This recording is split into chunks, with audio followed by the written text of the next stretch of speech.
You're almost guaranteed to have a version of this question on your next SAT. Let's solve. We're given the equation of a circle and asked what is the length of the circle's radius. And every SAT exam I've reviewed in recent memory has had a version of this question, so you're almost guaranteed to have one. And your first instinct ought to be to head over to Desmos. So in Desmos, we're just going to type in the equation exactly as it's given to us. And you can see Desmos gives us a nice picture of the circle, and the nice thing it does for you is it gives you two endpoints that serve as the diameter, and you want to touch this icon next to each point and send it over to the formula section and then designate a variable. I'm just going to pick A and B for each point.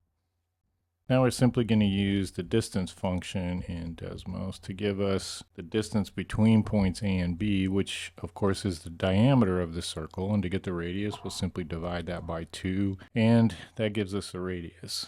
Now the question gives us solutions that are exact, so we just need to type in each one until we find which one matches. The square root of 109 doesn't work. Square root of 149 is closer, but not quite.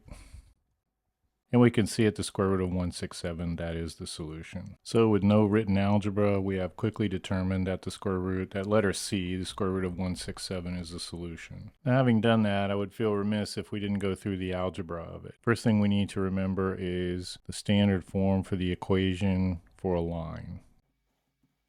It's simply x minus h squared plus y minus k squared is equal to the radius squared. Now let's rewrite our equation and see if we can get it into that form. Well, the first thing we're going to need to do is subtract 6y from both sides of the equation. And now we're going to have to deal with the x component and the y component of this circle separately, and we're going to have to complete the square for each one of those. Now to complete the square, we're going to take this linear component, in this case 14, we're going to divide it by 2, giving us 7, and we're going to square it. And we're going to add that value to create a perfect square on the x side. We're going to do the same thing for the y side.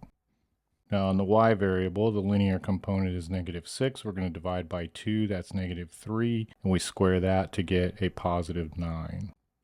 Now on the right hand side of the equation we bring down the 109, but we have to remember that we added 49 and we added 9 to the left hand side of the equation, so we have to do the same to the right hand side. And now we've created a perfect square here that we can factor into x plus 7 squared.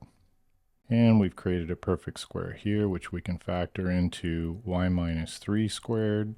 And on the right hand side, when we add up 109, 49, and 9, we're going to end up with 167. Now that we're in standard form, we know that constant on the right hand side represents the radius squared, and we know our value is 167. We simply take the square root of both sides. And of course that aligns with the solution we found on Desmos. Here is College Board's explanation of this problem. That's it for this one. Keep practicing. I'll see you in the next one.